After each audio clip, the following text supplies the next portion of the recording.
പ്രധാനമായിട്ടും മാൽത്തൂസിയൻ തിയറിയിൽ പറയുന്നൊരു സംഗതി വെച്ചാൽ നേരത്തെ പറഞ്ഞ പോലെ വിഭവങ്ങളുടെ കുറവാണ്. അതായത് ജനസംഖ്യ കൂടുന്നതനുസരിച്ച് വിഭവങ്ങളില്ല, ഒരു ദാരിദ്ര്യം കൂടുന്നു എന്നൊക്കെയാണ്. എന്നാൽ കണക്കുകൾ പറയുന്നത് കൂടുതൽ വിഭവങ്ങൾ ഉണ്ടായിക്കൊണ്ടിരിക്കുന്നു.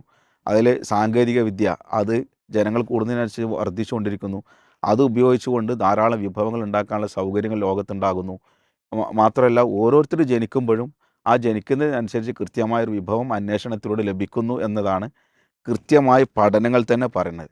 അത് ശരിക്കും പറഞ്ഞാൽ ഇപ്പം നമ്മളെ ഇസ്ലാം എന്ന് പറഞ്ഞാൽ 1400 വർഷങ്ങൾക്ക് മുമ്പ് 14-ാം നൂറ്റാണ്ടിനപ്പുറത്താണ് നമ്മളുള്ളത് എന്നൊക്കെ പരിഹസിക്കുന്ന ആളുകളൊക്കെ പഠിക്കേണ്ട മനസ്സിലാക്കേണ്ട ഒരു കാര്യമുണ്ട്. നമ്മളൊരു വിശ്വാസം എന്ന് പറഞ്ഞാൽ പടച്ചോൻ ഒരാൾ ജനിപ്പിച്ചു കഴിഞ്ഞാൽ, ഒരാൾ ഇവിടെ ജനിച്ചു കഴിഞ്ഞാൽ തീർച്ചയായിട്ടും അവർക്കുള്ള വിഭവങ്ങൾ പടച്ചോൻ ഒരുക്കിയിട്ടുണ്ടെന്നത് വിശുദ്ധ ഖുർആൻ പറയാണ്. ഖുർആൻ പറയുന്നത് വലാ തഖ്തുലു ഔലാദക്കും ഖശിയത ഇംലാഖ്, നിങ്ങൾ ദാരിദ്ര്യം ഭയന്നുകൊണ്ട് നിങ്ങൾ നിങ്ങളുടെ മക്കളെ കൊല്ലരുത്.